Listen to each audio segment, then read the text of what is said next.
सध्या जे शहरात आणि तालुक्यात जे आहे तर ते महायुतीचीच म्हणजे बोलबाला म्हणता येईल सगळ्याकडे। आणि राहिला विषय स्थानिक पातळीवर, तर जशी सेनेची ताकद आहे तशीच भाजपची सुद्धा ताकद आहे। रमेश बोरनारे यांनी नुकताच एक कार्यकर्ता मेळावा झाला आणि त्यामध्ये शिवसेनेला युतीची जागा सुटावी अशी त्या ठिकाणी वक्तव्य केलंय। तर युतीचा त्यांचा प्रयत्न सुरू आहे का? काय वाटतं तुम्हाला, युती होईल का? जितका आपला जो काही अभ्यास आहे त्या आधारे महायुती हा विषय जो आहे तो राज्य पातळीवरचा विषय आहे आणि तिथून राज्य पातळीची जे नेते मंडळी आहेत त्यांची अपेक्षा आहे की महायुतीतच निवडणुका व्हाव्यात।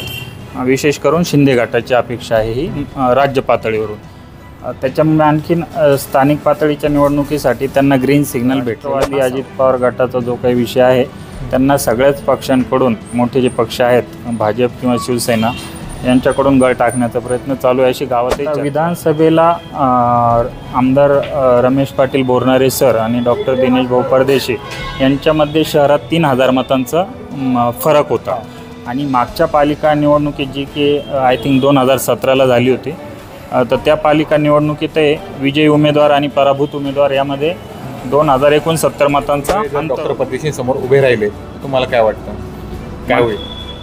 1500 मतांचं किंवा 1300 मतांचा तो हिशोब आहे। आता त्याच्यात कोण नाही त्याच्यात अर्थपूर्ण राजकारणही होईल, म्हणजे पूर्ण काही जे सुशिक्षित मतदार आहेत त्याच्यावर ही निवडणूक तर आहेच, पण अर्थपूर्ण राजकारण होणार आहे। अर्थपूर्ण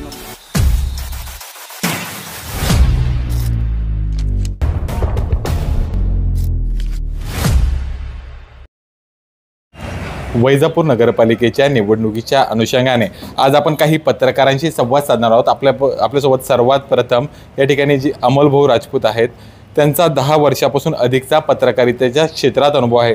अमोलभाऊ, काय सांगाल, सध्याची वैजापूरची जी राजकीय परिस्थिती आहे त्याबद्दल तुमचं काय मत आहे? सध्या जे शहरात आणि तालुक्यात जे आहे तर ते महायुतीचीच म्हणजे बोलबाला म्हणता येईल सगळ्याकडे। आणि राहिला विषय स्थानिक पातळीवर, तर जशी सेनेची ताकद आहे तशीच भाजपची सुद्धा ताकद आहे।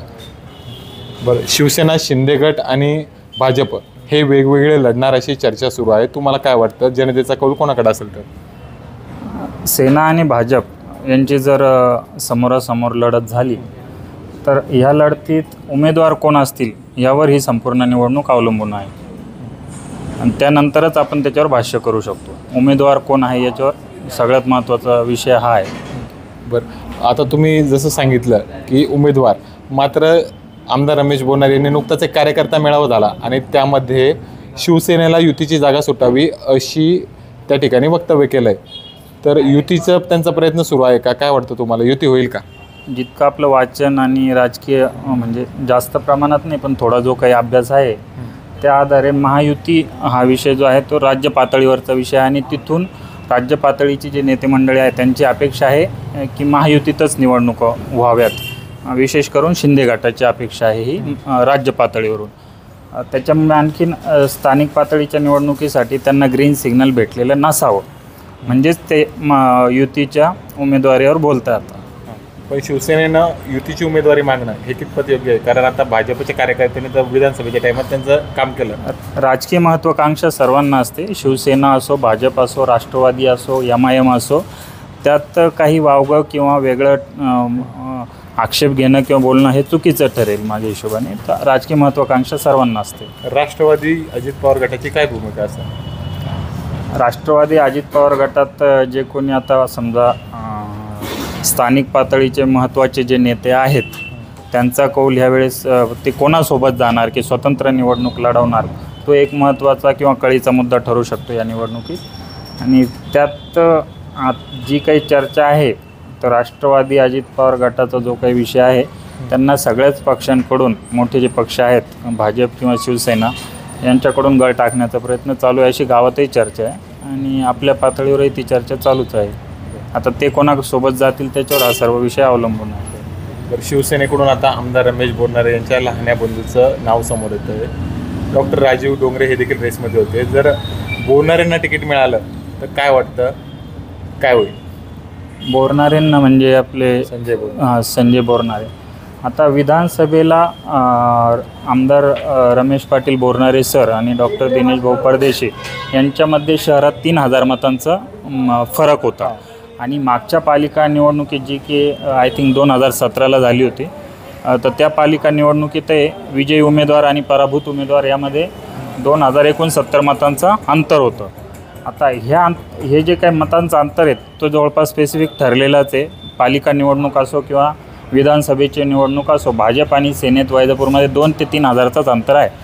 आता आमदार रमेश पाटील बोरनारे सर यांचा अभ्यास जो आहे तो फक्त 3,000 पैकी 1,500 मतं तोडण्याचा किंवा 2,000 पैकी 1,000 मतं कशी म्हणजे विजयासाठी आपल्याकडे खेचायची, 1,001 मत 2,000 पैकी किंवा 3,000 पैकी 1,500 मतं आपल्या बाजूने कशी खेचायची, हे मागच्या 1 वर्षापासून त्यांचा अभ्यास चालू आहे. आणि त्या 1,500 मतासाठीच म्हणजे ह्या इलेक्शन ते महत्त्वाचं ठरणार आहे आणि त्याच्यासाठीच ती लढत होणार आहे. आणि त्यांना ती मते आपल्याकडे कसे खेचायची हा त्यांचा अभ्यास परिपूर्ण झालेला आहे मागच्या 1 वर्षात 1.5 वर्षात जो काही आहे तो. त्यामुळे त्या हिमतीवर त्या पुढच्या गोष्टीला किंवा उमेदवारीसाठी ते पक्षाकडे हट्ट करीत आहे. म्हणजे बोरनारे जर डॉक्टर पतीशी समोर उभे राहिले तुम्हाला काय वाटतं, काय होईल? 1,500 मतांचं किंवा 1,300 मतांचा तो हिशोब आहे. आता त्याच्यात कोण नाही त्याच्यात अर्थपूर्ण राजकारणही होईल. म्हणजे पूर्ण काही जे सुशिक्षित मतदार आहेत त्याच्यावर ही निवडणूक तर आहेच, पण अर्थपूर्ण राजकारण होणार आहे. अर्थपूर्ण म्हणजे तुम्ही समजू शकता अर्थपूर्ण राजकारण काय असणार आहे. आणि ते 1,300 आणि 1,500 मताधिक्याचा किंवा जो डिफरन्स आहे तो काही फार मोठा नाही आहे.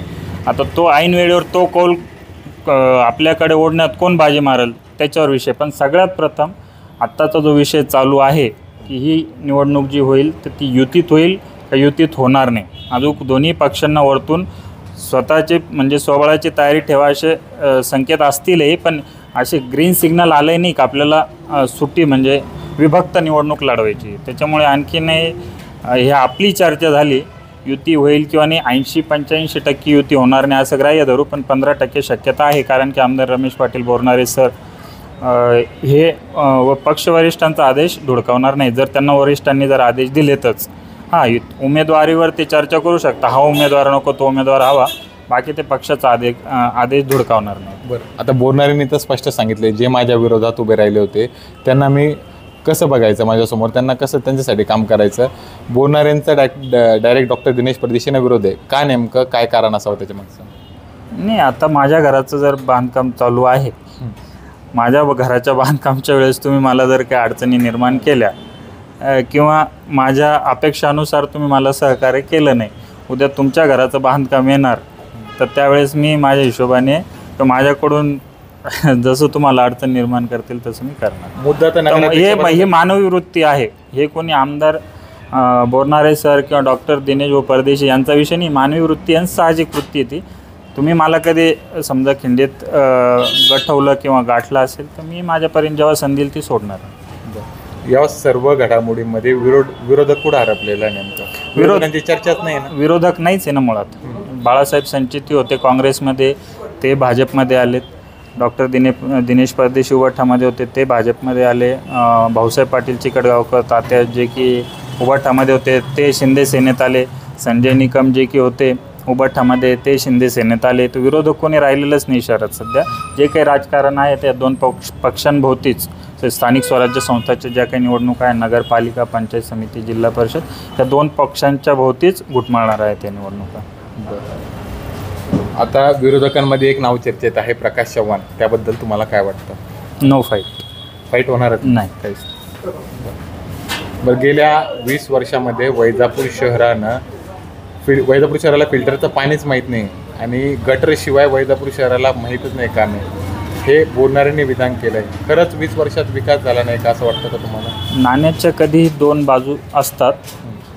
समजा मी मोटरसायकल जर घेतली तर मोटरसायकल घेतल्यानंतर मोटरसायकलीला पेट्रोलला पैसा लागतो, वेळोवेळी तिची सर्व्हिसिंग करावं लागते, त्यानंतर तिची वॉशिंग करावं लागते, त्याचे ॲसेसरीज असतात ते टाकावे लागतात, एक थोडक्यात मेंटेनन्स म्हणून.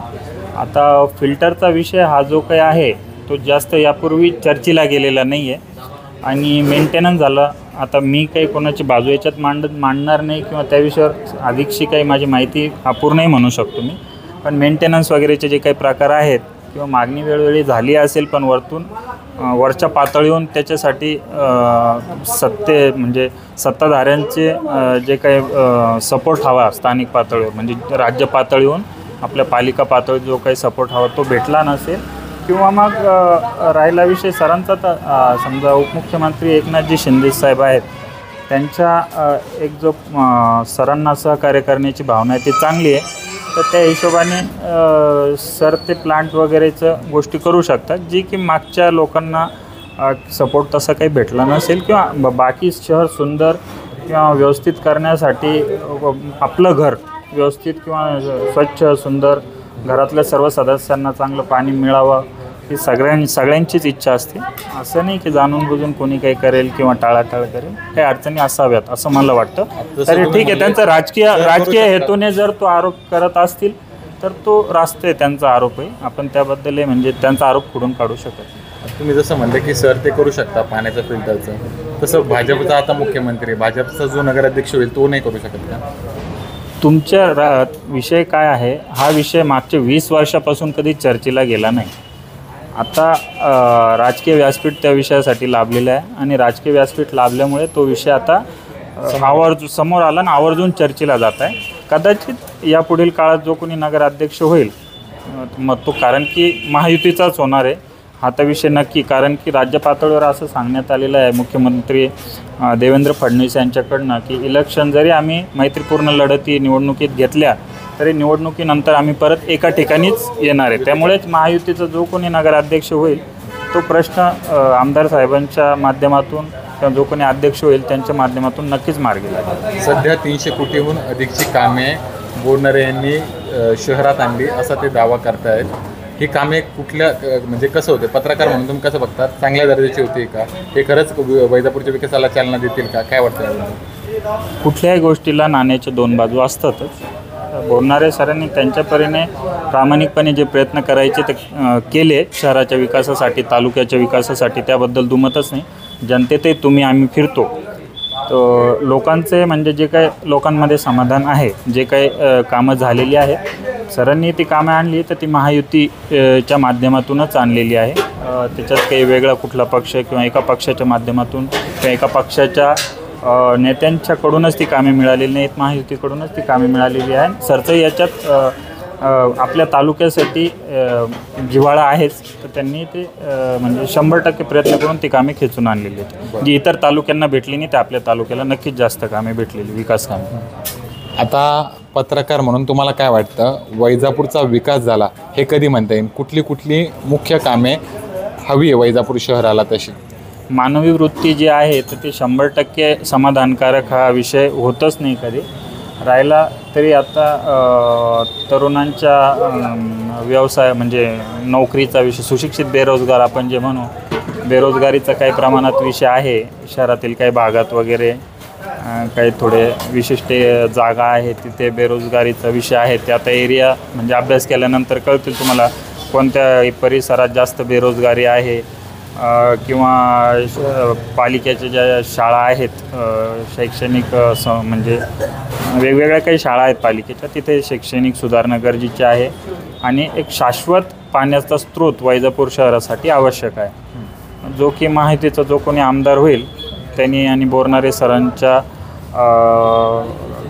म्हणजे राज्य सरकारकडे पाठपुरावा केल्यानंतर तो प्रश्न सुटू शकतो आणि सुटायला हवा. शाश्वत पाणी प्रश्न आजही नारंगी मध्यम प्रकल्प जो की शहराला पाणी पुरवठा करतो तर त्याच्यातनं पाणी साठा झाल्यानंतरही पाण्याचा उपसा इतका होतो तो शहराला म्हणजे 1 वर्षाच्या वर तो पाणी पुरत नाही, ते पाणी पुरत नाही. तर मग त्यासाठी आपल्याला एक शाश्वत पाणी पुरवठा करणारी काहीतरी एक योजना म्हणो किंवा एक साठा म्हणो तो हवा आहे वैजापूर शहराला.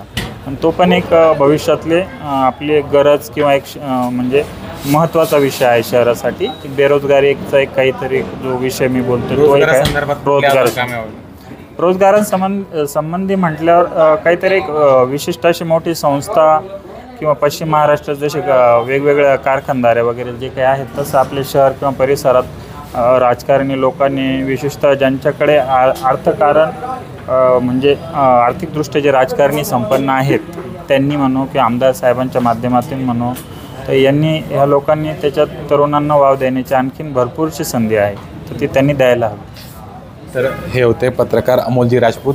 वैजापूर शहराचा विकसित वैजापूर कसं हवं यासोबतच वैजापूरची सध्याची राजकीय परिस्थिती यावर त्यांनी आपलं मत व्यक्त केलं आहे. गौरव धामणे, मराठी पत्र, वैजापूर.